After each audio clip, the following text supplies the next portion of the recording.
Now, if Earth's history were a movie, we humans would only take up the last second of the end credits. Our planet has been around for about 4.6 billion years, but our human story began about 300,000 years ago, in Africa. Now our ancestors had some wild adventures in nature. They could have run into creatures so big they'd make today's elephants look like puppies. The woolly mammoth is a pretty famous animal, sure. His cousin, though, the Columbian mammoth, not so much. This giant used to roam places from Canada all the way down to Mexico. Unlike the furrier woolly mammoths, which hung out in colder places, these animals had shorter hair, resembling huge elephants. They also had incredibly large tusks, like 12 feet worth of spiraling sturdy tusks. And they weren't just for show, they came in handy when facing predators. That includes our ancestors. If you think about sloths these days, you're picturing these adorably slow creatures. They couldn't possibly be in your list of most dangerous animals. Well, their grandparents might have. For starters, we call them ground sloths, and they vary a lot in size. Some were as big as rhinos, and others, like the Megatherium, were as colossal as elephants. Imagine seeing a 20-foot-long sloth which doesn't mind chewing on some meat every now and then, at least in theory. Ever heard of Bigfoot? Well, our next animal kind of looks like him, but is a distant cousin to orangutans. Meet Gigantopithecus, the largest primate to ever call our planet its home. Standing tall at 10 feet and weighing more than 600 pounds, these animals were amazing to look at in real life. Unlike Bigfoot, they weren't constantly hiding. In fact, it's believed they were peaceful and gentle creatures. Sadly, they faded away about 100,000 years ago, mainly because their food sources slowly became unavailable.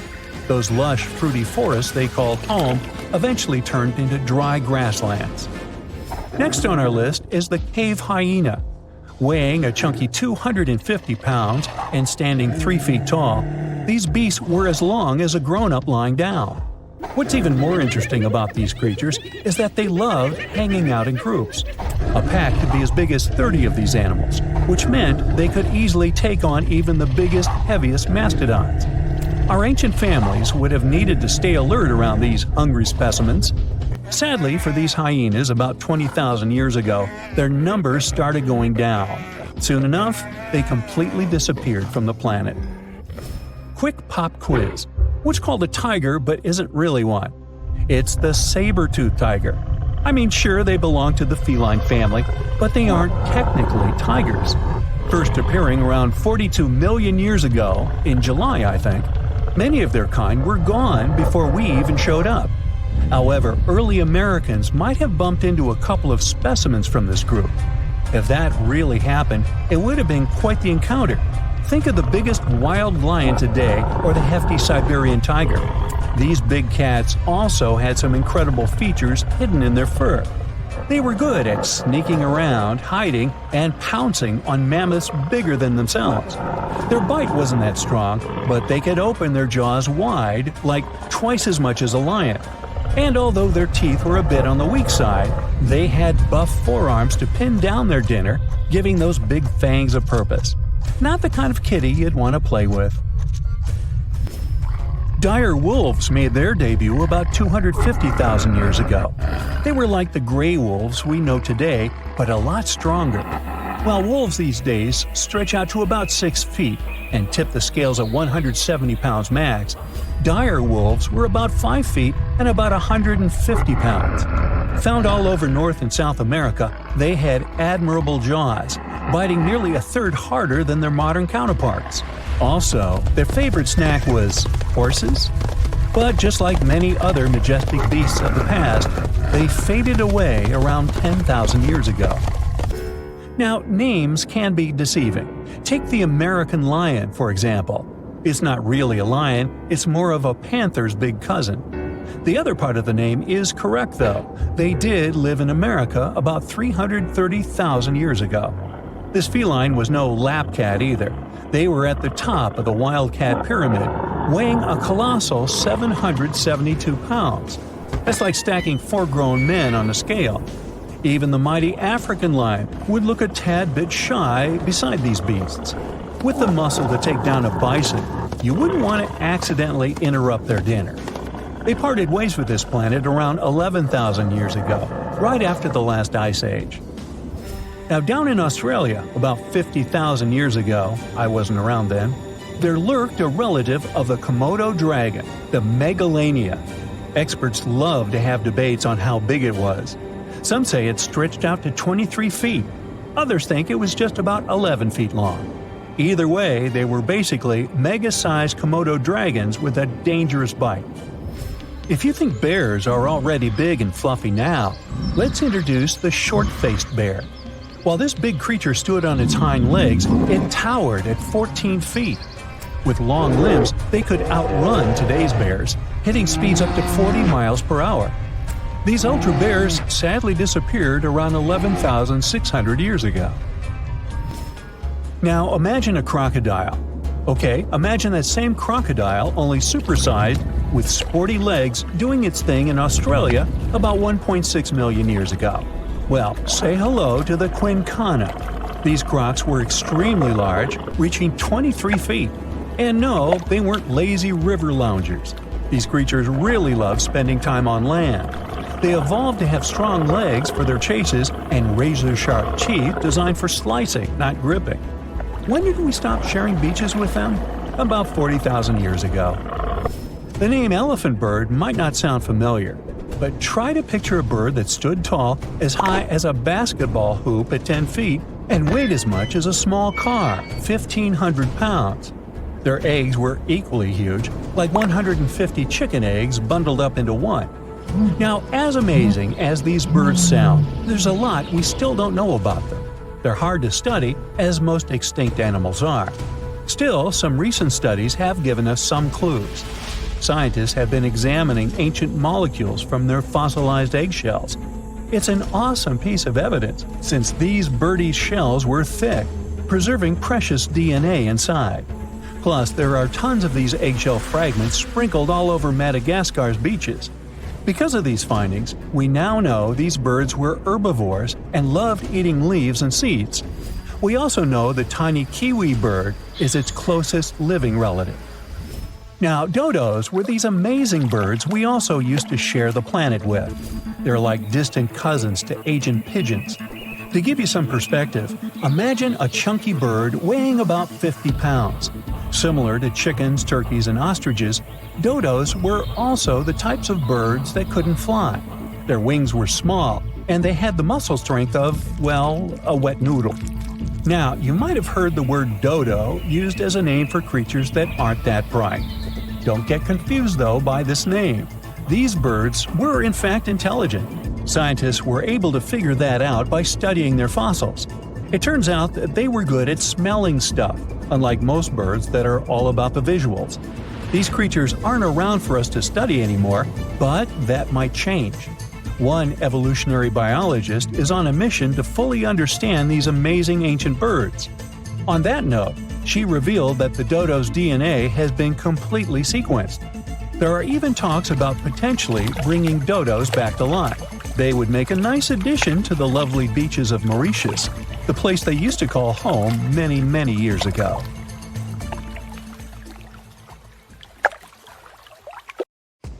There's a monster hiding in the remote forests, swamps, and rivers of the Congo Basin in Central Africa.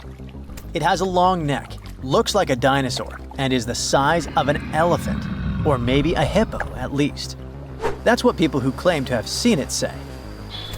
It should have gone extinct millions of years ago, but this Congo's version of the Loch Ness Monster somehow survived. This creature is the Mokele Mbembe, which means one who stops the flow of rivers, and more folks are saying they've seen it lately. European explorers first heard the stories of this creature from the people living near the Congo River in the early 1900s. A German captain even included a description of the monster in his official report from his expedition. The locals told him the animal was of a brownish-gray color with smooth skin, a very flexible neck, and only one long tooth that could be a horn. Some of them mentioned a long, muscular tail like that of an alligator. They also said that the creature lived in the caves, but climbed the shores even in the daytime to find some plants to eat. Locals also believed its favorite snack was a kind of liana with large white blossoms. Some of them even showed the German captain some fresh path the monster left leading next to those plants. And they warned him that Mokele Mbembe definitely didn't like humans and took down any canoe that would sail nearby. Dinosaurs were a real hit in pop culture in the 1910s, and several newspapers in Europe and North America wrote about the dino-like monster from Africa back then. In the later years, several expeditions traveled to the Congo Basin to search for Mokele Mbembe or interview claimed witnesses. They did not find any direct physical evidence, but collected many stories. One zoologist in the 1980s said he took a film of Mokele Mbembe, but the footage did not develop properly. Stories and movies like Jurassic Park have kept the dream alive that dinosaurs might still be hiding somewhere in deep forests. At some point, people stopped reporting sightings of the creature as often, so it almost became a forgotten legend. But it all changed recently, as many people claim to have witnessed the mythical monster with their own eyes. Cryptozoologists, those fans of mysterious creatures, believe it could be a dinosaur that, for some reason, didn't go extinct, related to a brachiosaurus or a diplodocus. This idea comes from how people describe seeing the creature, with a super long neck, a huge body, and a tiny head. They think it might have stayed hidden in the deep forests of Africa all this time. But scientists say that if it really were the last living dinosaur, we would have found some real proof by now, like a photo or bones or something showing it walking around the Congo Basin. Some expeditions that are trying to find proof the monster is real have even used sonar technology to scan the murky waters of Central African rivers and lakes in search of any large, unidentified creatures. Some people even narrowed down the monster's location to a specific remote lake, surrounded by untouched jungle in the swamps. So far, the search for evidence hasn't been successful. The explanation behind all the sightings of the Mokele Mbembe could be the changing ecosystem. More and more human settlements are moving into the huge Congo Basin rainforest. People aren't used to seeing large animals that live in the forest, so they believe they have witnessed the mysterious creature from their folklore. The human brain often fills in the gaps in something we don't know and uses imagination to explain it, especially if there's a ready-made version that everyone's heard of. But still, we can't completely rule out the possibility that there are some new, unknown species of animals hiding in the Congo forests. Maybe just not a missing dinosaur. Another legend, this time Mongolian, says there's a giant worm living deep in the Gobi Desert. Yep, similar to the monster you've seen in Dune. The creature, which is supposedly up to 6 feet long, can spit acid that could melt anything and shoot electricity. They say it spends most of its days hiding underneath the sandy dunes, but likes to come out during the wetter months of June and July. The people in the West first found out about the mega-worm of the Gobi Desert thanks to an American paleontologist, Roy Chapman Andrews. This brave man was probably the inspiration for Indiana Jones. In 1926, he wrote about the creature in his book. At the meeting with Mongolian leaders, Andrews heard detailed descriptions of the creature, even though none of them had ever seen it themselves. One of them said it looked like a sausage that was about 2 feet long, with no head or legs.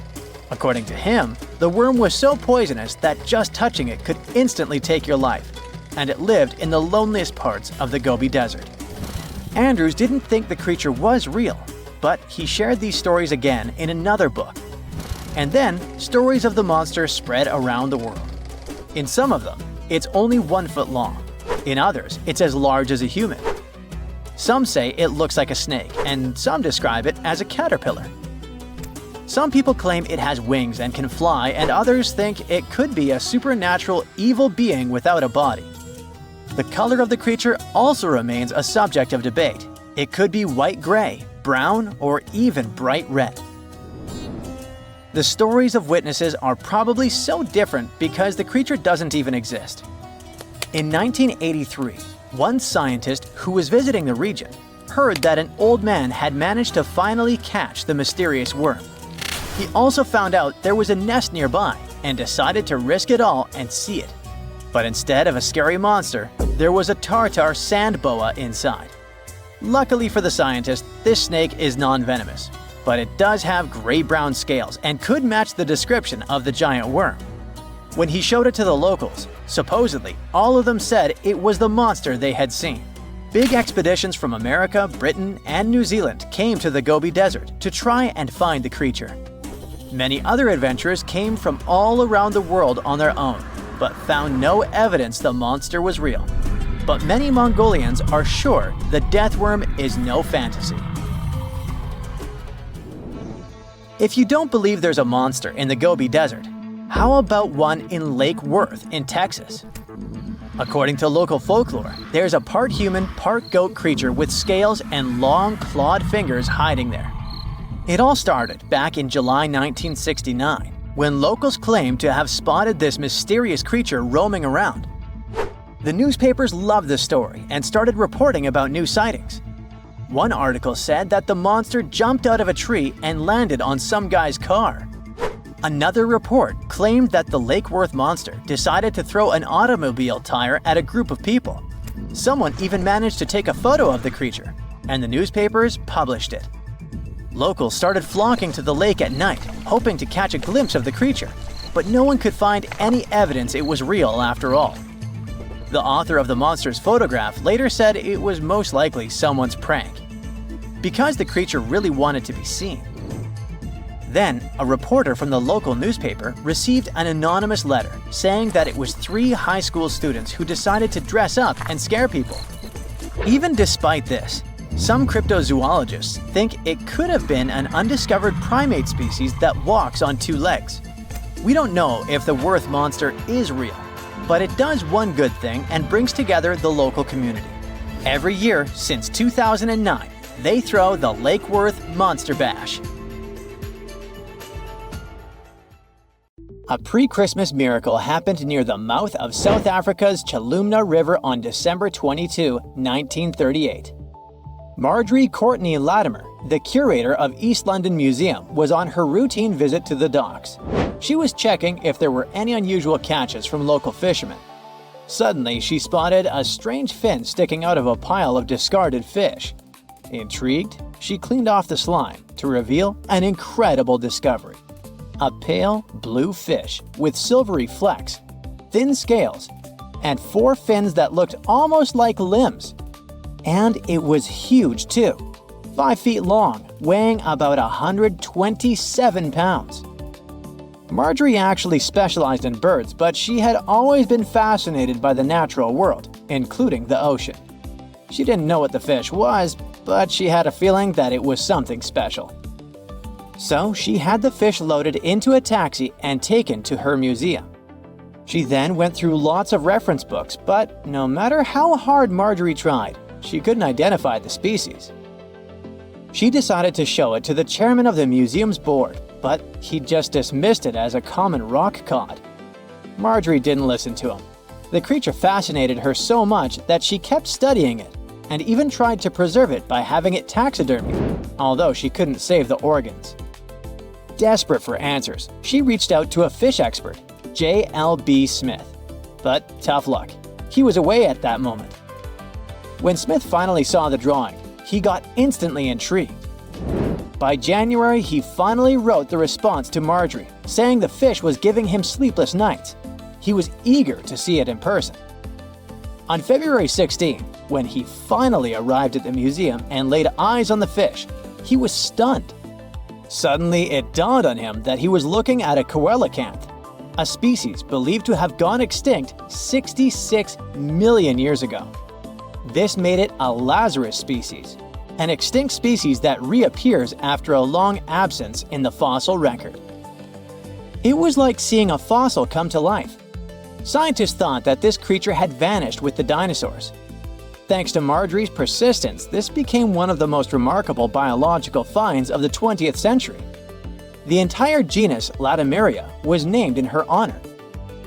Turns out, fish was vibing in the deep ocean waters, completely unbothered by an asteroid strike for millions of years. Today, at least 2 species of Coelacanth are known to exist. Both come from this ancient lineage that survived the test of time. They mostly live in the Indian Ocean, with some chilling around Indonesia here and there. Coelacanths look and behave very differently from other fish. Their creepy fins actually move in a way similar to how human arms and legs move. They also have a special joint in their skull that lets them raise a part of their head while feeding. That's because they're related to tetrapods, those guys that were the first to step out of the waters to the land. Michael Smith is a British naturalist. On July 2018, he was exploring the remote Wondiwoi mountain range in Papua, Indonesia. He was there to search for rare, pretty flowers called rhododendrons, but he accidentally took a photo of a funky-looking creature. Smith got very curious about this animal. He then returned for another expedition, this time with a local guide. He spent 10 tough days searching high in the mountains. The terrain was harsh, with constant rain, slippery ground, and leeches crawling into their boots. When they were already exhausted and close to giving up, the miracle happened. The team finally spotted and snapped a picture of the animal.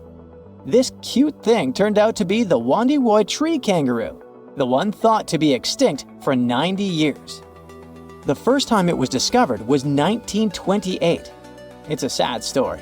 A biologist spotted it while studying the area, and this was the first and the last time we saw that animal. But as it turned out, it wasn't extinct at all. It's just a very elusive and sneaky creature. This marsupial lives in small, isolated, steep and misty forests. Very few people venture there, all because of the reasons we mentioned: the rugged terrain, dense bamboo thickets, lack of water. Even the local hunters had never seen one. They're super cute with their round face, reddish fur, and appearance that looks like a mix of a monkey and a bear. It's a weird type of kangaroo that jumps on the trees, not the land. When Michael Smith rediscovered it, he immediately contacted experts, including a specialist on tree kangaroos. The discovery was confirmed. Even though it's still hard to catch these creatures in the wild, they're still a mystery to science, and scientists try to protect the species. In 1996, researchers from the Wildlife Conservation Society were walking around the meat market in Thakek, Laos. Suddenly, they spotted a bunch of weird rats. Yeah, it may seem to be a common thing for a market, but those were no simple rats at all. At first, they thought it was a new species. They called this new rodent the Laotian rock rat. This animal was so different from other rodents that biologists wanted to place it in its own family. But in 2006, Mary Dawson and her team challenged this idea. They suggested that the Laotian rock rat might actually belong to an ancient family of rodents, the ones that were believed to have been extinct for 11 million years. In the same year, scientists finally captured and documented a live specimen. And guess what? Those were indeed those ancient rats. They didn't go extinct. They just preferred to avoid the spotlight and decided to go vibe in the limestone karsts of Laos and a small part of Vietnam. Turns out, the locals were even familiar with the rodent, regularly trapping it for food. Right, that must be the true reason for their hermit lifestyle. Now, these guys are a huge interest for scientists and are being studied carefully. In 2019, some scientists went on a joint expedition on Fernandina Island in the Galapagos archipelago. During the expedition, the team started noticing weird things: tracks, scat, and claw marks on trees. By following them, they suddenly discovered the culprit: a mysterious turtle that was sitting on a high elevation on the volcanic island. It was a lone female tortoise. They nicknamed her Fernanda. That's because they recognized her as a Fernandina giant tortoise, a species that was thought to have been extinct for 112 years. The last time we've ever seen this species was in 1906, when scientists found a male tortoise and sent it to the California Academy of Sciences. They thought that volcanic eruptions and extensive hunting caused the species to completely disappear. This was a huge deal. It provided hope for the survival of the Fernandina giant tortoise. Park rangers said that they saw signs of at least 2 other tortoises, so maybe they'll be able to find them soon. The Galapagos Conservancy has launched fundraising efforts to support further expeditions. In July of 2007, Luis Enrique Minguez was hiking in La Palma, a small island in the Canary Islands. He's a researcher in the Institute of Ecology and Conservation. While he was walking through the northeastern part of the island, he spotted an interesting lizard. The lizard was almost 12 inches long. He saw it near a forest trail, about 147 feet above sea level. Minguez took a photo of the lizard and shared it with his buddy researchers. After seeing the pictures, they realized that it was the long-lost La Palma giant lizard. This species was presumed to be extinct for centuries. They thought that it disappeared within the last 500 years due to being hunted by cats and habitat destruction. Unfortunately, even though they were super hyped up at first, things didn't go so well next time. They did some follow-up expeditions in October of 2007, and then some more, but they couldn't spot the lizard anywhere again since then. The lizard probably lived in very high and dry spots of the island. Researchers hope to discover at least some of the lizards in the future and help them thrive once again. The Loch Ness Monster is actually not from Scotland. Turns out, this real-life creature lived in the freezing waters of Antarctica about 70 million years ago. In 2019, researchers discovered fossils of a huge, prehistoric marine reptile that looked a lot like what people described as Nessie. This beast was terrifying, measuring up to 36 feet long with a massive giraffe-like neck. It also weighed around 15 tons, which is about the size of 3 elephants. Next up on our list of huge animals is a penguin. I know penguins aren't exactly what you'd call big, but scientists have just found what they think might be the biggest penguin ever, the Kumimamu fordyce. It's believed that these giant birds were hanging around New Zealand about 55 million years ago, and they were huge, weighing over 330 pounds. That's about 5 times the size of the emperor penguins, which are considered the largest penguins alive today. Now, let's move on from massive creatures to something much smaller. Meet B. manfredschmidti, a great ape that lived around 12 million years ago in what is now Germany. This creature is very special, as it's the tiniest great ape ever discovered. And when I say tiny, I really mean it. These ancient animals only weighed about 22 pounds. They were basically no bigger than a super chunky cat. If you think small creatures aren't scary, wait until you meet the electric blue tarantula. This newly discovered species from Thailand's mangroves has an almost otherworldly electric blue color. Its vibrant hue doesn't come from pigment, it is actually caused by the unique structure of its hair, which reflects blue light, making it look like an extraterrestrial being. We're going even further now, diving into the freezing pitch-black depths. At around 2,000 feet deep in the Andaman Sea, scientists found a new species of ghost shark, which they named Chimera supape. Their appearance is straight out of a horror movie. They have sleek, pale bodies, frills that look like feathers, and large, creepy eyes. These ghost sharks aren't actually sharks, but they are related, having diverged from their cousins about 400 million years ago. The good news is they're not too scary since they're only a bit bigger than a shoebox. Just when you think we can't find stranger creatures, we come across this ancient amphibian from Brazil. Scientifically known as K. rosae. This newly discovered giant crocodile-like creature lived during the Triassic period, over 240 million years ago.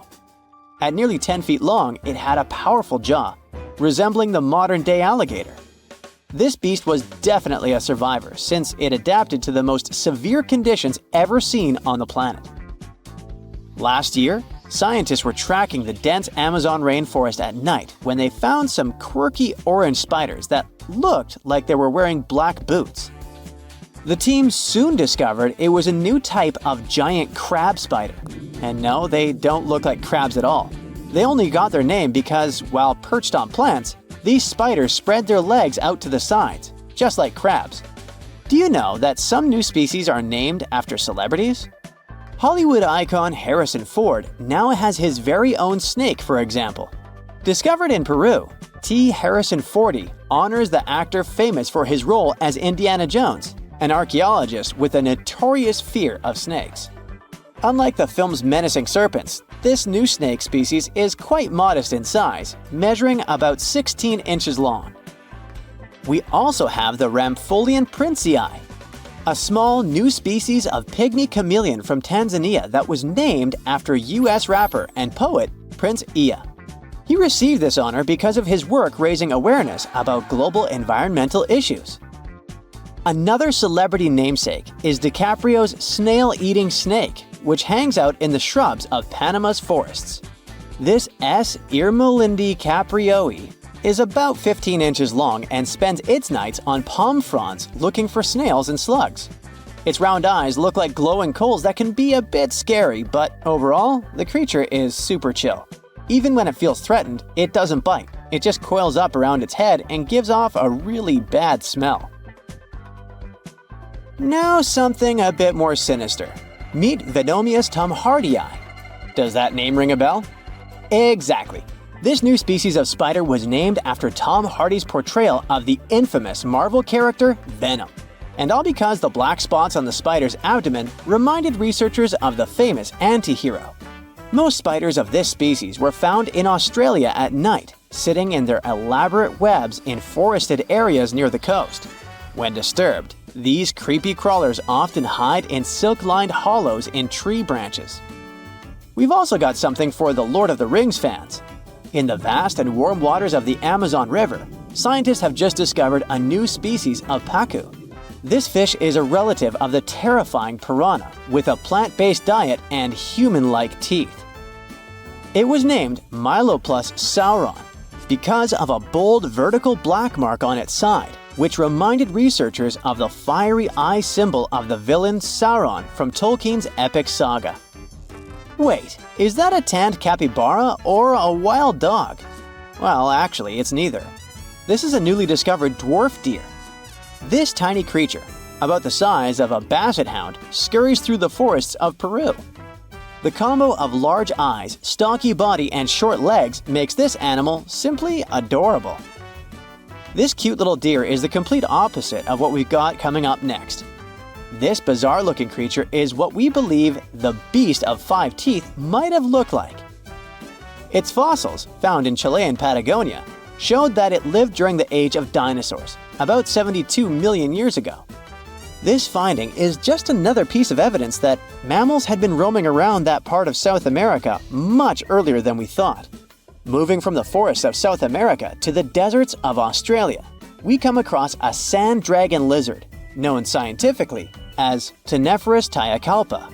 With its sandy color and long, lean body, this lizard looks like it could star in a Dune movie. Discovered last year, this sand dragon lizard blends in perfectly with the hot sands of the Great Victoria Desert in southern Australia. For over 10 years, a large-eyed creature managed to hide from scientists who ventured into the mountains of southwestern China. But not this time.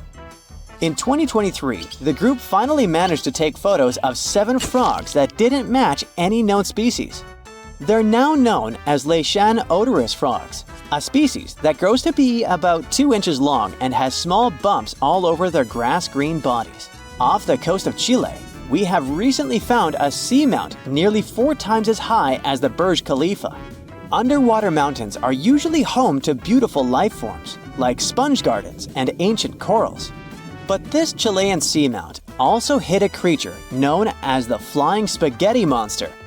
It's a rare type of squid with long noodle-like tentacles that make it look like an underwater pasta dish. Including its tentacles, this strange creature can be over 130 feet long. Recently, scientists were diving into the cold waters of the Antarctic Peninsula when they thought they had found an ordinary dragonfish swimming by. But there was something unusual about this one. It turned out that this fish had 2 darker vertical stripes along its slender body.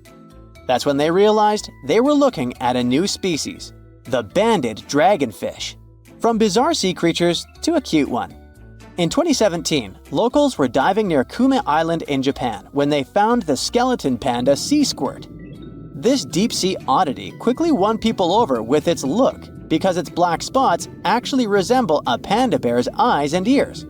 At least if you have a good imagination. This unusual creature filters water to catch its food, and is yet another reminder of the ocean's hidden wonders. What do Paris Hilton and Chris Hemsworth have in common? Well, apparently, they both want to bring animals back to life. But we're not talking about making your favorite pet live forever. Nope. These celebs are actually helping a science company bring back animals that no longer exist, like the mammoth, the Tasmanian tiger, and even the iconic dodo.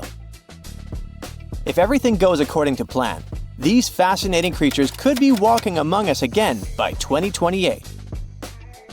This groundbreaking effort is led by a company called Colossal Biosciences. At this very moment, they're working on a way to revive the core genes of animals that disappeared from Earth ages ago.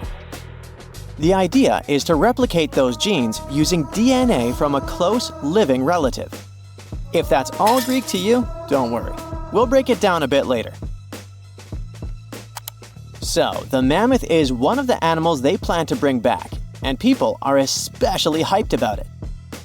These incredible, massive creatures roamed parts of Africa, Europe, Asia, and North America until about 4,000 years ago. Some people might mix them up with modern elephants, but there are some key differences. For starters, they had huge curved tusks that curled inward and were used to dig for food. They also adapted to survive in freezing climates, like having 2 layers of thick fur to keep their blood warm. But mammoths and elephants do have a lot in common. The woolly mammoth shares 99.5% of its genes with its closest relative, the Asian elephant. That's huge because it means that mammoths are genetically closer to Asian elephants than Asian elephants are to African elephants, for example. The company's bold plan is to create a living, walking elephant-mammoth hybrid that looks just like the ones that used to roam the planet. This animal will look like, walk like, and even sound like a woolly mammoth. But most importantly, it'll be able to live in the same ecosystem that the mammoth left behind. If the scientists succeed in bringing back enough of these creatures, one of their big goals is to help restore the Arctic tundra ecosystem. But how do they actually plan to create the mammoth? Here's their plan. First, they need to find well-preserved samples of woolly mammoths in places like Alaska, for example. Then they'll need to sequence the mammoth's genome and the genome of its closest relative, the Asian elephant. The next step is to identify the important genes that made the woolly mammoth perfectly adapted to cold temperatures, like its shaggy hair, curved tusks, and dome-shaped cranium. In other words, they need to identify which genes make the mammoth, well, the mammoth. Now comes the interesting part. They will use top-notch gene editing tools, kind of like scissors, to cut the Asian elephant DNA and replace those spots with the mammoth sequence. This will allow them to create a new cell line and, later, an embryo. This embryo will grow inside a healthy female Asian elephant, who will be the surrogate. And just like that, a new, cold-adapted elephant will be born. Or at least, that's what scientists hope. Specialists predict that this Mammoth 2.0 could be on Earth as early as 2028. The reason it will take a while is that their gestation period is around 22 months.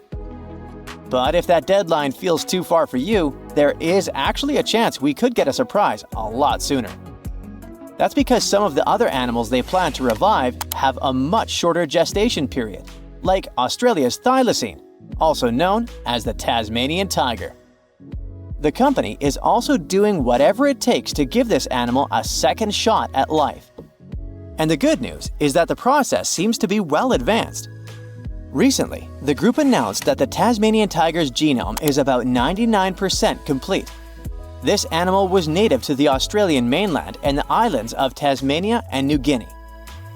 A big part of the Tasmanian tiger population disappeared over 3,000 years ago. But about 5,000 of them kept roaming around until pretty recently. It's believed that the last thylacine passed away in 1936. To revive the Tasmanian tiger, scientists first need a sample of the ancient animal. So they took RNA molecules from a 110-year-old preserved head that had been kept in ethanol. The team was really lucky because it's rare to find old samples that are so well preserved, allowing scientists to use advanced DNA analysis techniques. And by that, I mean they did a full, complete analysis.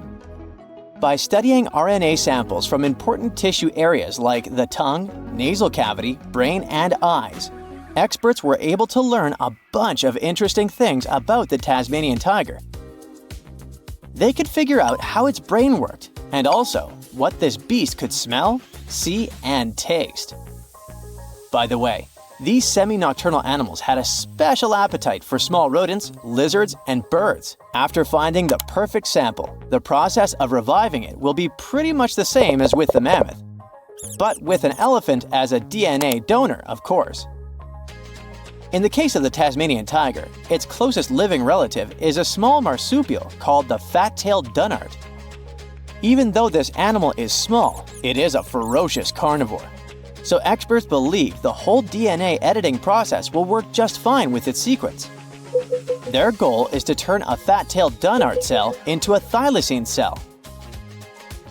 To accomplish that, they did more than 300 unique genetic changes into a dunnart cell.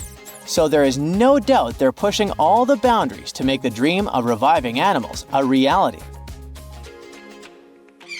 This project also plans to revive the iconic dodo. You know, that funny-looking bird from the paradisiacal island of Mauritius in the Indian Ocean? And here, things get a little trickier, since we don't know much about this creature, which has origins that go back about 23 million years. Basically, the only clues we have about what dodos looked like when they were alive come from a handful of drawings, paintings, and written descriptions from the 17th century. But since those pictures are all pretty different from each other, and only a few of them were based on real, live dodos, we're still not 100% sure what they actually looked like. And as for how they behaved, well, we don't know much about that either. That's why reviving this long-absent legend will be super interesting and really enlightening. The sample they used to extract an old dodo genome came from a skull in the collection of the Natural History Museum of Denmark. And the dodo's closest living relative, which will provide the host cells, is the Nicobar pigeon, a gray bird with colorful features found in the Andaman and Nicobar Islands in India. If everything goes smoothly, in a couple of years, we might see the fabulous and iconic dodo with our own eyes. Reviving animals might sound impossible, but science and technology together can be a real game changer, not only by protecting today's animals, but also by restoring species that disappeared from the planet long ago. Actually, we've already pulled this off. A wild goat called the bucardo, also known as the Pyrenean ibex, went extinct in the year 2000. But 3 years later, scientists managed to bring it back to life, using a method pretty similar to what we've talked about in this video. It took 57 tries, but one of them finally worked, and a bucardo clone was born. Unfortunately, the animal only lived for 10 minutes. You might think that wasn't a success, but it was actually a huge step forward in the whole animal revival field. Now, specialists can only hope the project to bring back the dodo, the mammoth, and the Tasmanian tiger go a bit better.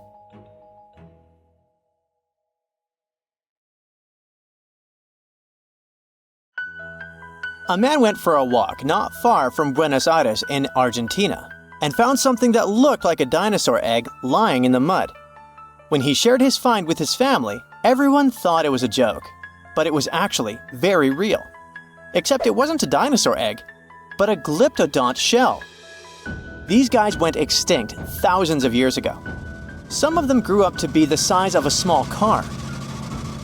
The Paleo-Indians, who were the ancestors of Native Americans, must have had a fun time living alongside those beasts. People keep finding similar black scaly shells, which are fossils of glyptodonts in the Americas. These creatures thrived in South America for tens of millions of years and also spread up north.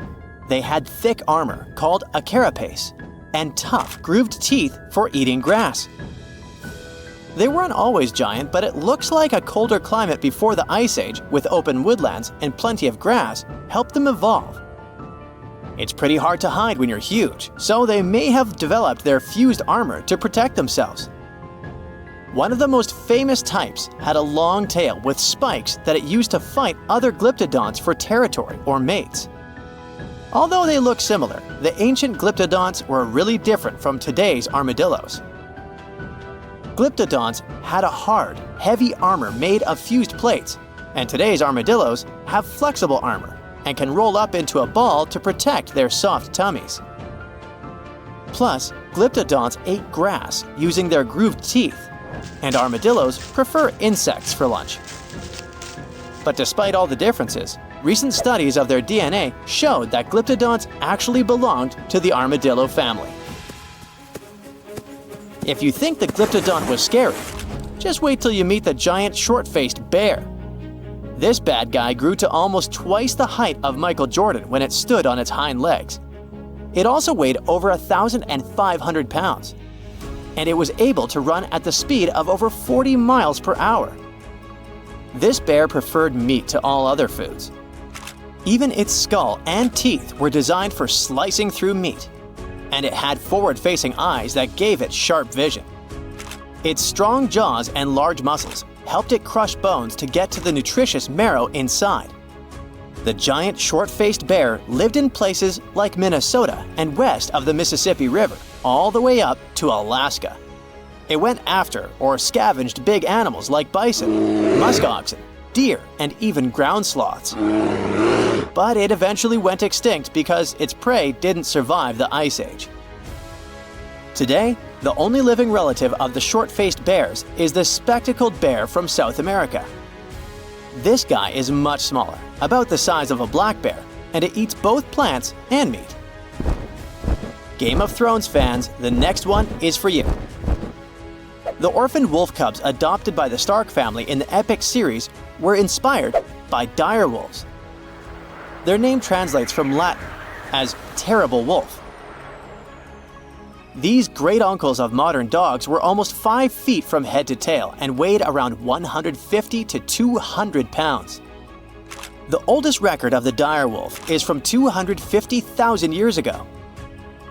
They adapted well to different conditions and lived pretty much all over North America, from as far north as Alaska to down into southern Mexico. They went extinct around 10,000 years ago, soon after the last Ice Age. They most likely just lost their source of food. The closest we have to dire wolves now is the gray wolf, but don't get too upset. Scientists think they could be able to bring the dire wolf back to life. They can combine intact straps of their DNA, recovered from the museum specimens and the genome of modern dogs. One animal you definitely wouldn't want to be on the de-extinction program is the saber-toothed cat. This bad guy lived in prehistoric North America and parts of South America. And nope, it's not related to modern tigers or other cats. It just went extinct. It had the title of the most fearsome Ice Age predator for a long time, until scientists found out at least one species of it was more like a kitty cat. Smilodon, by the way, Diego from Ice Age was one of those, could only chomp down with 1/3 of the force of modern lions, but it could open its mouth at a 120 degrees angle, and it could wrestle even large prey to the ground with its powerful body, with disproportionately thick front legs and strong neck. The kitty was probably just too afraid to use its long and narrow teeth that could break easily. And one more detail. It had to have lips that could stretch well for the jaws to open wide, so it most likely drooled like a St. Bernard. Well, at least their teeth grew twice as fast as those of modern lions, and fully formed by the age of 3. The giant beavers, called castoroids, must have grown at the same rate, or so to get as big as a couch. They were about 8 feet long and weighed 200 pounds, which is as heavy as a large refrigerator. They had huge 6-inch long front teeth for gnawing, a narrow tail, and long, shaggy fur. This giant creature lived alongside mammoths and saber-toothed tigers in the woodlands of North America. Like today's beavers, the giant beaver probably spent a lot of time in the water since it was too heavy to move quickly on land. Unfortunately, we don't know for sure if giant beavers built equally giant dams. Even if they did, none of those structures survived over time. Some people think a giant beaver built a 4-foot-tall dam in Ohio, but it's just a guess. Eventually, the giant beaver disappeared, just like other big animals from the last ice age. Early human settlers in North America may have sped up its extinction, as they probably liked its thick fur and meat. By the Ice Age, mastodons, some remote offsprings of the early elephants from Africa, crossed a land bridge that once connected Siberia and Alaska and made it to North America. Mastodons, like woolly mammoths, had thick, shaggy fur that helped them keep warm in the cold climate of the Ice Age. But unlike the mammoths, who mostly grazed, mastodons were mostly browsers. They like to eat leaves from shrubs and the lower branches of trees. Scientists often find woolly mammoth fossils together, which means they probably lived in groups, like family herds. Mastodon fossils are usually lying alone. This means they may have preferred living on their own and only came together to mate or for a short time with their young. Sadly, both mastodons and woolly mammoths went extinct around 11,000 years ago, not long after the Ice Age. Scientists think this may have happened because of changes in weather patterns, fewer food sources, and possibly early humans.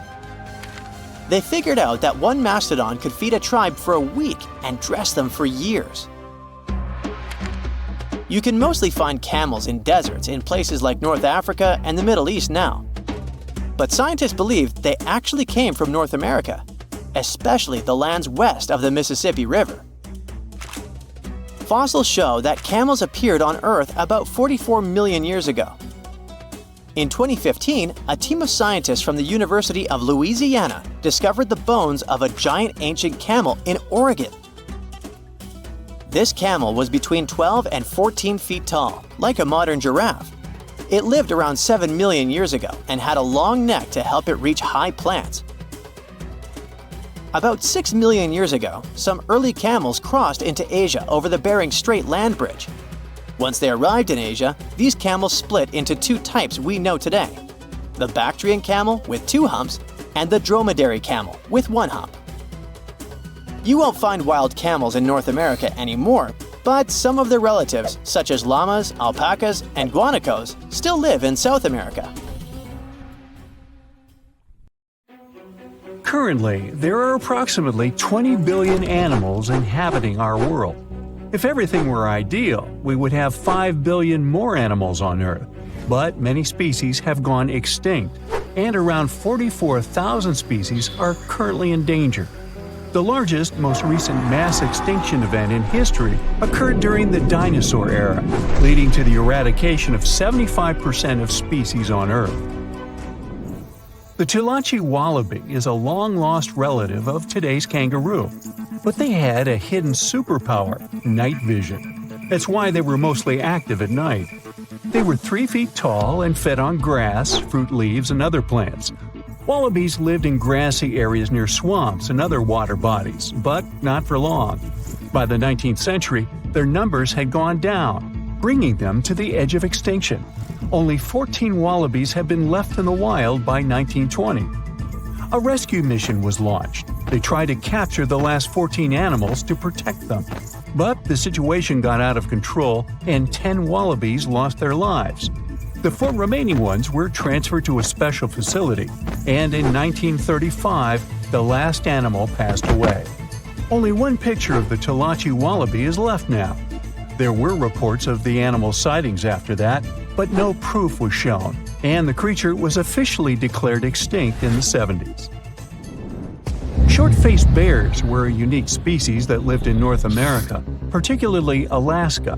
It was a massive bear, weighing around 1,500 pounds.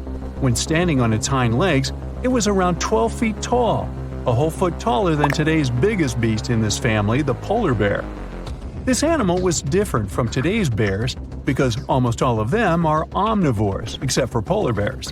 But this monster was solely carnivorous, which was the reason for their extinction. During the end of the Ice Age, many herbivores were gone, and those bears did not have enough food to survive. They were the Usain Bolt of the bear world, the fastest Bruins to have ever lived, reaching a top speed of 40 miles per hour, which is 5 miles faster than grizzlies. There are around 400 million pigeons in the world now. Some time ago, in America, a species of birds called passenger pigeons were abundant throughout the country, especially in the eastern forests. There were more than 1 billion of them, but they went from 1 billion to 0 in a few years. They had small heads and necks, but long tails and wings and strong breast muscles that allowed them to fly super long distances. The last passenger pigeon passed away in captivity in 1914. It was named Martha. With that, the ecosystem in the U.S. has never seen this bird again. Now, elks are enormous animals, but they look tiny when you compare them to long-gone Irish elks.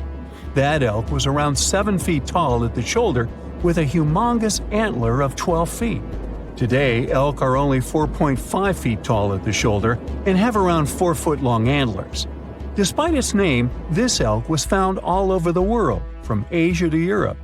It got its name because, in Ireland near Dublin, researchers found a perfectly preserved specimen. Since then, it's been called the Irish elk.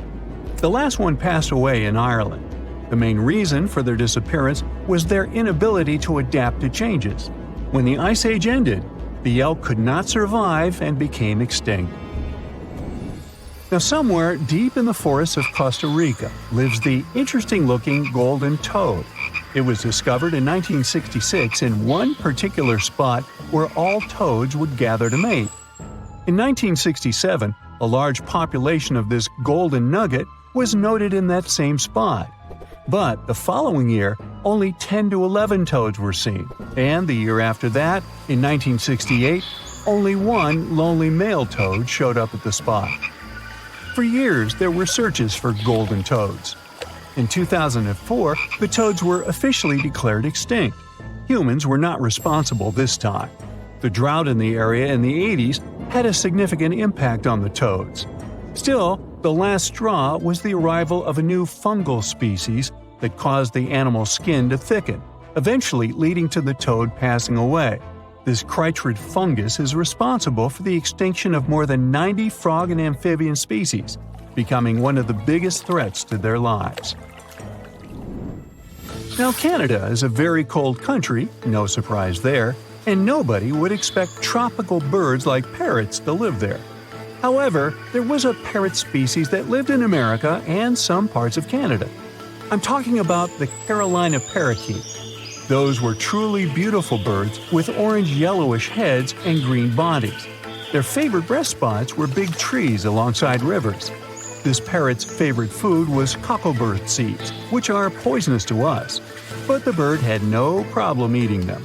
Also, they used the dangerous cockleburs as a defense mechanism.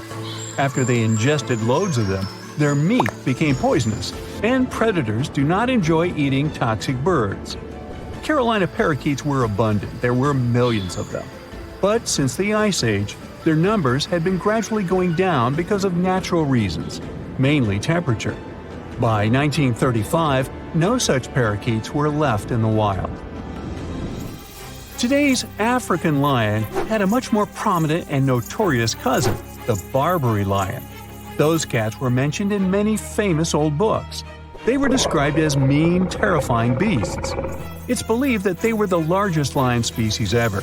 Those big cats weighed around 600 pounds and were 9 feet from the head to tail. Unfortunately, this lion was declared extinct in the 90s due to many factors. Today, we only have one photo of this animal taken from a plane. Paradise parrots were native to Australia. They were genuinely amazing birds with captivating colors. What was unique about them was their nesting habits. They only nested in termite mounds.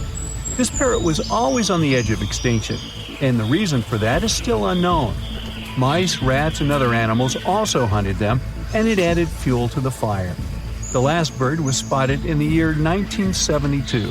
Since then, paradise parrots have only been seen in museums. The Gulf of Mexico was once home to Caribbean monk seals. This species of seals enjoyed spending time in the warm subtropical climate of the Caribbean. Most of the time, they were found near reefs and islands, foraging for food. Like most of us, they also loved sandy beaches and were usually seen in groups of 100 seals, resting before the next adventure. In the year 1886, monk seals were declared extinct. You can still see this animal in 2 museums. Both are located in the UK. As we all know, zebras have black and white stripes. But once, a zebra species had only half the body covered with brown and white stripes. The rest was just brown, and the belly was white. It was called the quagga. They lived in the southern part of Africa in grass fields and wet pastures, like today's zebras, and ate grass and other plants. The last quagga perished in 1888, but not all hope is lost. Today, extensive research is being done to bring this animal back into the wild. Australia is home to many outlandish animals, but the craziest ones are probably gastric brooding frogs. This species is not like your ordinary frog that lays eggs. They hatch their young inside their stomach and give birth by vomiting around 25 fully formed young frogs. Sometimes their stomach becomes so bloated that they have to breathe through their skin. 2 species of this frog were discovered in the northern and southern parts of Australia in the 1970s by Mike Taylor. A decade after their discovery, both species are gone. The main reason for their extinction is the chytrid fungus. Luckily for them, they're also part of a de-extinction program that's putting serious efforts into bringing them back into the wild. Psst, run! Really, it's not safe out there. There's a saber-toothed tiger lurking around. You better be careful. What are you doing? Don't peek. Okay, just one little peek. How's this possible, you ask? That's because you're in virtual reality, of course. These cool but very dangerous-looking big cats were alive during the last ice age. What if they decided to show up at your doorstep out of nowhere? Knock knock, a saber-toothed tiger is waiting for you to buy its cookies. Meanwhile, the Coelacanth, this massive-looking fish, comes from a lineage that's been around for over 300 million years. We thought they didn't exist anymore until 1938, that is, when a live coelacanth was found again. Since then, they've been roaming the waters of the east coast of Africa and the waters of Sulawesi, Indonesia. Man, I wouldn't want to go for a swim and meet one of these fellas face to face. Their jaw has an intercranial joint, which means their mouth opens up by a lot. This is so they can eat large prey, like me. Not good. They're huge too. Imagine a fish that's as long as you're tall and weighing as much as an average human. The takahe, a flightless bird, was thought to be gone in the year 1898. They're very cute, small and multicolored, usually not taller than your knee. But picture this. You're out for a hike in the Murchison Mountains. Looking around, you spot the bird you thought was extinct. But there they are, as happy as ever, surviving and chilling. Whole colonies of takahes was indeed found just 50 years after they were pronounced extinct. Good job, tiny little birds. A singing dog. Ever heard of those? Riley does sing sometimes when he's bored or hungry, but these are real performers. New Guinea singing dogs. They've been only recently discovered again in the wild for the first time in 50 years. Still, they were never completely extinct to begin with. New Guineans made sure they were safe next to them. But in the wild? Very rare and hard to catch a sight of. Look, there goes one. The New Guinea singing dogs are called so because of their famous high-pitched singing. They sometimes sing together too. A dog choir of sorts, where they all howl together. I bet they sing better than I do in the shower. Not going far from this area, we have bats, but these ones are sort of different. You see, their ears are enormous. I guess that's why they're called the New Guinea big-eared bats. Clever. The species was found again when one of them was accidentally caught in a bat trap. Until then, I guess they were playing hide and seek with us, because up till 1890, they had been thought to be gone. They're still not out of the danger zone because of habitat loss. Imagine you discover a fossil of a species you thought had been extinct for a long time, yet 2 years later, a whole living group of said species is found. Well, this is exactly what happened in 1977 with the Majorcan midwife toad. It's sort of brownish in color with darker brown that makes up its skin spots. Other than that, it's just a small toad with googly eyes. The group of live toads was found close to where the fossil was, on the island of Majorca. There aren't many of them left, about 500 in fact, and as of right now, they're declared vulnerable by the International Union for Conservation of Nature. Now, are you a fan of tortoises? You will be when you take a look at this huge beauty. It's called the Ferdinanda Island Galapagos tortoise. It hasn't been seen since 1906, but on February 17, 2019, we were finally able to look at one of these beautiful creatures. It's probably out there with a few of its mates right now, but they also don't allow themselves to be seen. We only know they exist because there's a few tracks and scents. With yet another frog, we have the horned marsupial frog. They're out and about in Ecuador, in the Chocó forest to be more specific. They're called this way because of their distinctive horns directly on top of their eyes. You know the pouch kangaroos use to carry their offspring? Well, the female horned marsupial frog also has that, except it's on the back, so it acts as sort of a backpack. They develop their embryos there, and when they're ready to come out, they hatch as complete infants, unlike regular frogs where they start out as tadpoles. One more toad, the starry night toad or harlequin toad. They're black and covered with loads of white spots all over them. Lost for 30 years, it was discovered back in 2019. Picture them as big bodyguards, water bodyguards to be exact. Oh, that's a very big toad on your screen. Well, for the Arhuaco people, that's exactly what they are, guardians of water. They also have their own name for them, Guna. Sounds like a cheese. When scientists found them yet again, they came across 30 of these little creatures, but initially, they were expecting only one. Well, what a nice surprise. Here's a tiger for you, although it doesn't quite look like your typical tiger. It's called the Tasmanian tiger, and it seemingly disappeared since 1936. But then, out of nowhere, people started seeing them out there in the wild just 5 years ago in 2016. They sort of resemble dogs more than tigers, or a fox maybe. Just take a look at its muzzle. Maybe even a mix of both. Then, a few others started popping up too. And if you happen to think you're seeing one right in front of you, but you're not quite sure, check if they've got stripes on their back. They're definitely out there, but still technically marked as extinct by the IUCN. Okay, picture a horse that looks straight out of a movie scene.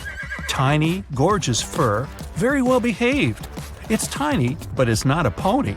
It's a Caspian horse. They have an interesting backstory to them. They were discovered by Louise Leyland, who got married to an aristocrat in 1957. Having moved to Tehran, Iran, she didn't quite like how the horses behaved there, so she took matters into her own hands. She took a few people with her, and off they went to the Caspian Sea mountain. And in there, they found 3 of these beautiful tiny little horses. Now, that's how the story goes. Coming up next, a possum that was found in an unexpected place. Guess where? You have 3 options to pick from: hiding in a ski resort, in the Australian outback, or in someone's apartment in the bathroom. Which one do you choose? You have 3 seconds. The right answer is a ski resort. Yes, this possum is called the mountain pygmy possum, and it's originating from Australia. So far, there are 3 different living populations of this tiny possum, but it was believed to be extinct until just 1966. There are fewer than 100 of them, so the IUCN has marked them as critically endangered. Also from Australia is the night parrot, an absolute delight to birdwatchers. Very beautiful, yet mysterious. These little fellas live in very remote areas. You can probably count on the fingers of your hand how many times these birds have been seen since they were found again in 1979. That's how rare they are. Have you ever seen a pygmy tarsier? Neither have I. It was only in 2008 that 3 of them were caught. Scientists don't really want to lose track of their movements again, so what they did was gift them with tiny little collars. This way they can live their life as happy as ever and will know they're safe. The last one I want to tell you about is the tree lobster, but as the name might mistakenly tell you, they're not really lobsters. They're just big black bugs with huge legs. Their extinction story is a sad one. In 1920, a cargo ship got stuck on Lord Howe Island, and it had rats aboard. These rats fled the ship and ran straight to land. Even though tree lobsters are bigger than most insects, they're still relatively small compared to rats. The poor things never stood a chance. Still, in 2004, life shone again for these distinct critters. A pair of Australian scientists were out and about on the island and came across 24 of them. All of them were living beneath one single shrub. Hey, if there's enough space for everyone, it's not small, it's cozy. Bottom line, it's better to be distinct than extinct. Don't you agree? Beneath the thick, shadowy canopy of a prehistoric rainforest, a silent hunter slides into the murky river waters. This is Titanoboa. Its size is horrifying, stretching over 40 feet long, which is about the length of a school bus, and weighing as much as a small car. It reigns as the largest snake ever known. This is around 60 million years ago. It's only been 6 million years since the dinosaurs were wiped out by an uninvited asteroid. Nature is slowly returning to life, the Paleocene epoch. Titanoboa's home is lush and sweltering. The air is very humid, like in a steam room, and the rivers are teeming with fish, perfect for a predator like this. Now that the dinosaurs are gone, Titanoboa becomes the queen of hunting. It's perfectly built for both power and stealth.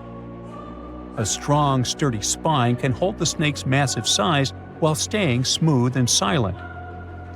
Titanoboa glides through the water like a shadow, barely visible. It doesn't chase. It doesn't need to. Titanoboa waits beneath the river's surface in darkness. A bunch of ancient lungfish meanders too close. With one surge, it lunges, its jaws snapping shut. The fish doesn't stand a chance. Titanoboa's grip is unrelenting. After the prey stops moving, the snake immediately consumes it whole. For millions of years, this snake ruled the rainforests. Nothing could challenge it, not the prehistoric crocodiles, not the small mammals, not even the birds. But, as it turns out, it wasn't the only apex predator. Alongside Titanoboa, there was this entire family of snakes, a huge biological tree full of snake genomes and species. Their history spans around 100 million years, all the way to the Cretaceous period. We find their fossils all over South America, Africa, India, and Australia. That's because they evolved in the Gondwanan continents. Back then, all of this was one huge landmass, and they lived right in the heart of it. Now, this family coexisted with all the dinosaurs. The dinosaurs ruled the world back then, and the snakes couldn't be all that dangerous. They lived in the dinosaur's shadow, adapting to survive. Some of them fed on small mammals. Others waited for the dinosaur eggs to hatch. Some were super bold and went straight for baby dinosaurs. Fossils of one species showed the remains of a little titanosaur, that giant long-necked dinosaur, inside its stomach. And when the age of dinosaurs finally ended in a fiery cataclysm, it was time for these snakes to celebrate. After the asteroid disaster, the world entered a new era of heat and humidity. The warmer the climate, the easier it is for cold reptiles to thrive. Snakes, including Titanoboa, grew larger than ever, but so did the members of this family. All the snakes spread across continents, growing larger and scarier by the century. And eventually, Titanoboa stopped being the only ruler of jungles. Fast forward to about 47 million years ago. Now it's the Middle Eocene epoch, the tropical lowlands of what today is western India. A lush, swampy place, full of rivers and pools. The earth was warmer, with turtles and crocodile-like creatures basking in the sun. And there evolved the largest and most fearsome predator of them all, Vasuki indicus. Even the name feels important. Vasuki, the serpent king of Hindu mythology, a colossal snake that's coiled around the neck of Lord Shiva, strong and loyal. And the indicus part is because the snake's fossils were discovered in India. Vasuki surpassed Titanoboa and grew to a jaw-dropping length of 50 feet, like a 4-story building. It also weighed as much as a small elephant. Unlike Titanoboa, who preferred to hunt in the rivers, Vasuki mostly hunted on land, though it still could venture into the water when needed. It prowled the marshy ground with quiet, calculated movements, blending with the dense undergrowth. Vasuki also ate crocodiles, massive turtles, and even early whales in local water pools. No one stood a chance. It had immense muscles and squeezed with unimaginable force. But the snake's jaws were much scarier. Unlike Titanoboa and today's pythons, Vasuki couldn't swallow massive prey whole. Instead, it ate them alive with its teeth, just like this. Fast and absolutely brutal, it was an apex predator of its time. And don't forget that we're not talking about one Titanoboa or one Vasuki. These snakes were part of entire populations. In the Paleocene, rivers were full of various Titanoboas. Some were younger, smaller ones, fighting for survival, while the oldest and largest ones dominated the waterways, in the same way as generations of Vasuki indicus competed with each other for thousands of years. Through the years, many siblings of this family got themselves a region to rule over. For example, alongside Vasuki, this big guy was thriving in northern Africa, in what is today's Egypt. Back then, this land was full of water and swamps. Before we learn more about other snakes, this one was considered the largest, about 36 feet long. That's still bigger than today's most powerful snakes, like the green anaconda. But then, we reached the Pleistocene epoch, from about 2.5 million years ago to only 11,000 years ago. Modern humans were evolving all over the world, and now the snakes had a new problem, an even worse one than dinosaurs. While we were developing brains, in Australia, there ruled the local king of snakes. Their names also come from legends. That's how indigenous Australians called their mythological rainbow serpent the creator of the world. It's like a problem of a chicken and an egg. Was the snake named after a deity, or did the Aboriginal people create their deity after a snake? Ancient Australians coexisted with those predators for thousands of years. They warned their children how to avoid dangerous spots, passing down stories of the terrifying serpents. In their legends, the great rainbow serpent was shaping the land, rivers, and features of the world. These legends were most likely inspired by the powerful nature of those snakes. If only they knew that these animals weren't even as huge as Vasuki or Titanoboa. Though they were still dangerous, Urlungor was up to 26 feet in length. They preferred the more green and humid parts of Miocene Australia, like waterways with lush plants around the riverbanks. And there was much more potential prey. Urlungor had a thick body as wide as a human thigh. It loved to hunt in what is today the northwest Queensland. Its fossils were found in the limestone of Riverslade. It was a fascinating find. The skull was almost intact, with teeth and everything, which is crazy considering that snake skulls are very fragile and usually don't survive fossilization. Just like snakes before it, Urlungor didn't rely on venom. It was a constrictor, quick and powerful. But at least now these reptiles weren't as brutal. Their hugs quickly caused cardiac arrest in their prey. So the end came rather quickly. Also, they no longer could swallow the prey whole, and didn't have the same sharp teeth as Vasuki or Titanoboa. So both Yerlungor and Wanambi had to eat very slowly, just like pythons today.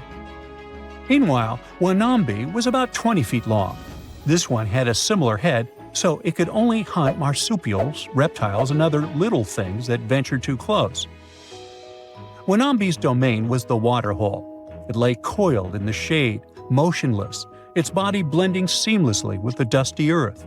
If kangaroos and wallabies cautiously approached to drink, they wouldn't even notice the predator until it was too late. The Wanambi snakes lingered in Australia for millions of years. Even when the climate and ecosystem changed, it didn't bother these guys. In fact, they thrived in Australia's cooler, drier regions. Yet, even giants fall. Time moved on, the earth cooled even more, and nature began to change.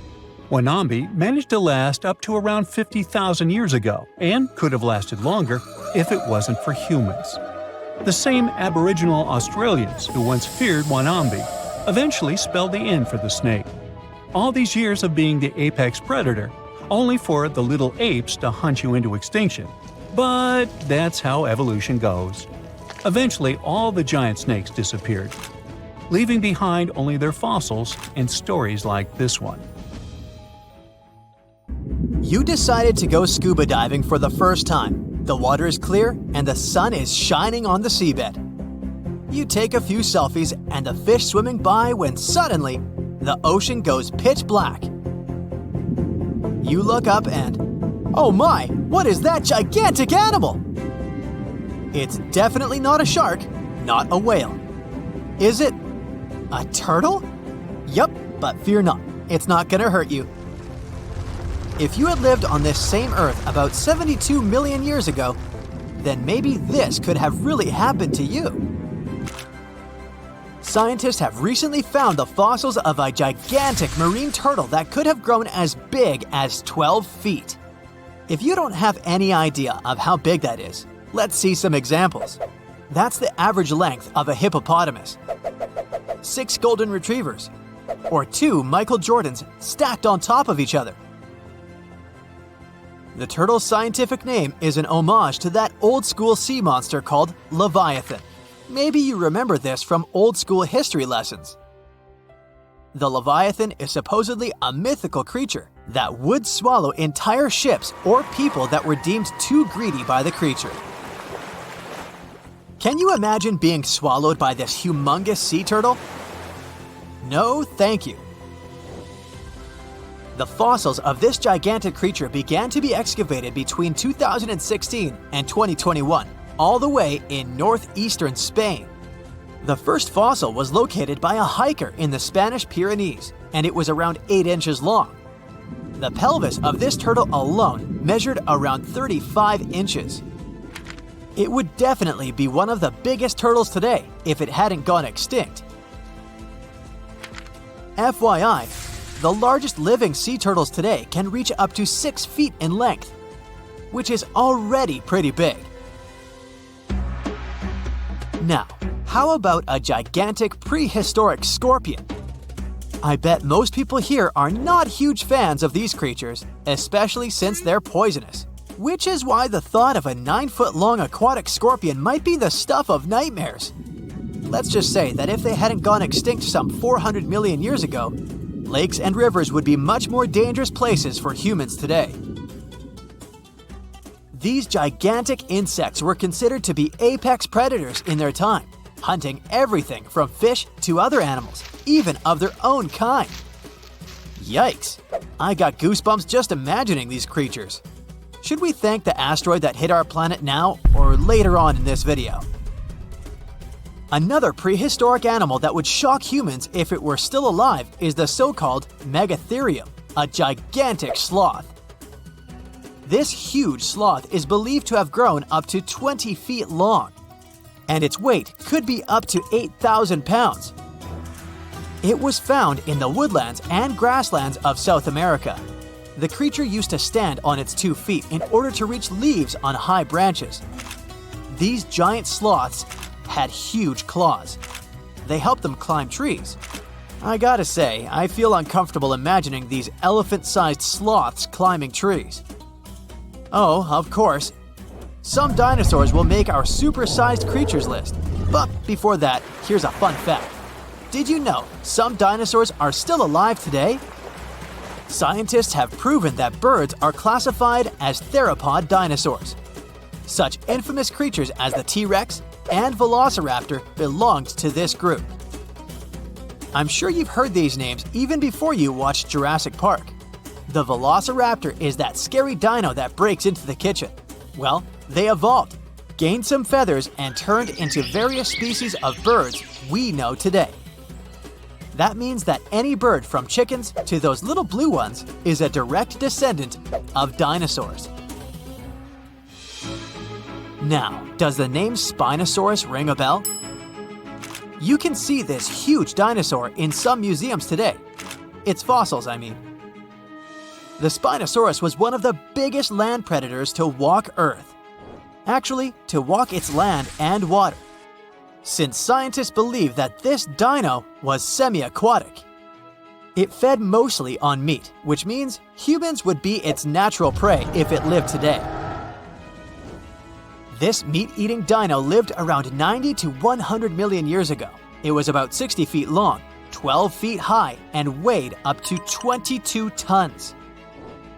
Its head was around the size of 8 bowling balls and was shaped like a crocodile's face. Basically, the Spinosaurus was a big African elephant with the face of a crocodile. Just kidding. But that would look funny though, wouldn't it? A much more attractive dino was this guy. It's considered to be the largest dinosaur that has ever lived on our planet. What made it so big was its extremely long neck and very long tail. You wouldn't want to stand behind this creature, believe me. If it decided to swish its tail, you'd get catapulted very far away. This creature lived around 100 million years ago, and its fossils were first found in Argentina around 2012. The dino measured 120 feet from head to tail, which made it almost as big as an American football field in width.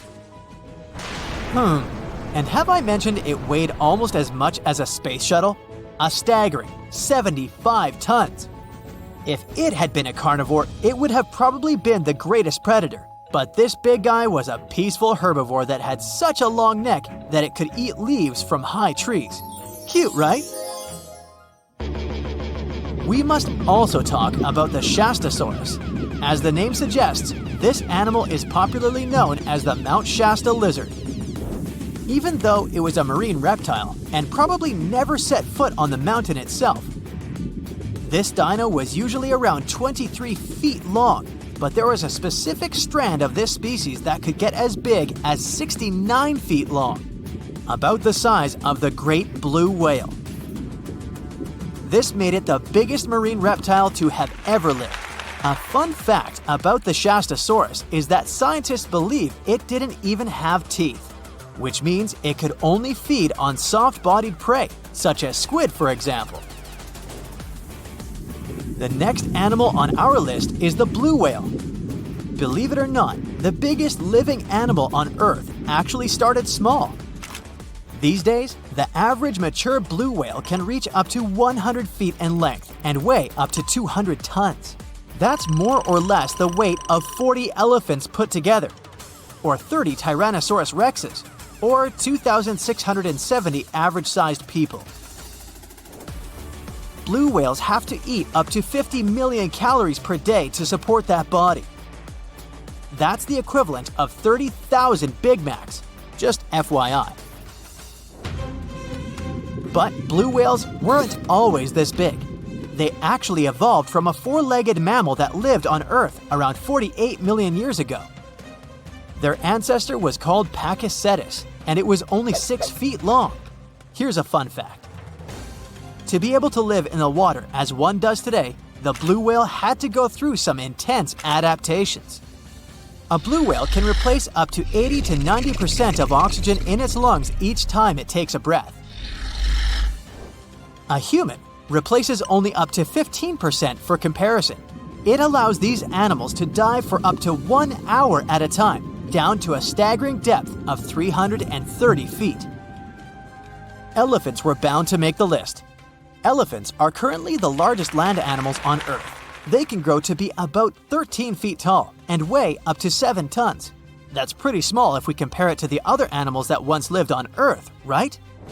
But if we placed a 6-foot-tall human next to an elephant, we'll see it's not at all that small. African elephants are bigger than their close relatives, Asian elephants, and they have a similar lifespan to humans, up to 70 years. Pokemon might have made us collectively wish that salamanders were real-life dragons, although they're not. They can still be pretty cool though. There's a giant species of salamander that is known to be the largest living amphibian. They can grow to be as long as a regular-sized human, reaching up to 6 feet. I bet that wouldn't be a pleasant underwater encounter. Amongst the swamps lives a strange bird with a Dutch clog for a beak. It screeches a high-pitched whine, notifying other shoebills that this is its area when it comes to food. Its eerie calls add to the surrounding roars of dinosaurs in the distance. It's not hunting dinosaurs though, of course, but snakes, fish, lizards, and frogs amongst the reeds. This bird continued to survive even as the dinosaurs left this world. Fossil records of the shoebill date back to 65 million years ago, and today it continues to hunt in a similar environment. Although once widespread, today its restricted habitat is within several countries in Africa. The shoebill stands up to 60 inches tall, and its broad wings are built for soaring across the plains. But the main feature of the shoebill is, of course, its beak. Ancient in appearance, it's gone unchanged for ages. Its huge bulging bill measures up to 9 inches, which makes it the third largest among all living birds. The upper mandible of the beak ends with a sharp nail, perfect for its prey. It lets the bird take them out with an instant peck. With a wide range of food at its disposal, it's known as one of the most terrifying birds. Its hunting behavior is still as effective as it was millions of years ago, which has made its survival possible. It feeds mainly on aquatic animals, fish, frogs, lizards, and even small crocodiles. So there's always been plenty of options at its own all-you-can-eat buffet.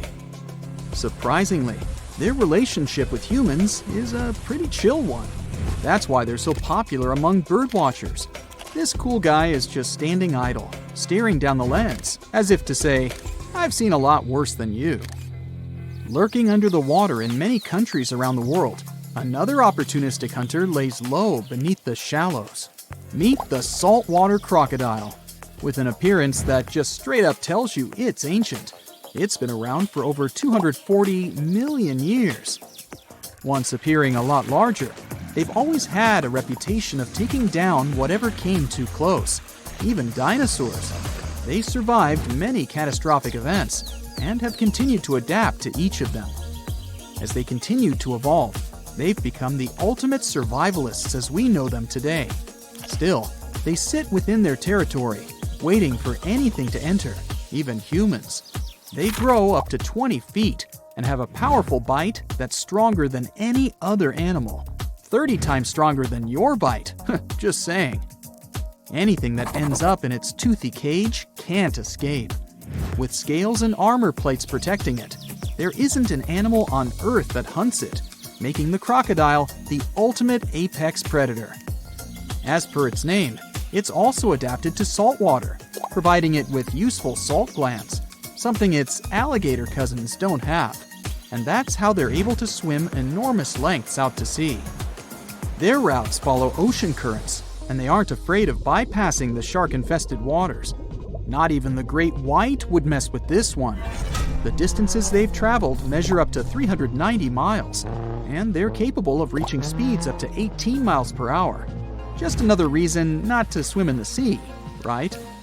The next creature on our list has been around for up to 145 million years. These pesky little things have been feeding off warm-bodied animals. Can you guess what I'm talking about? Lice.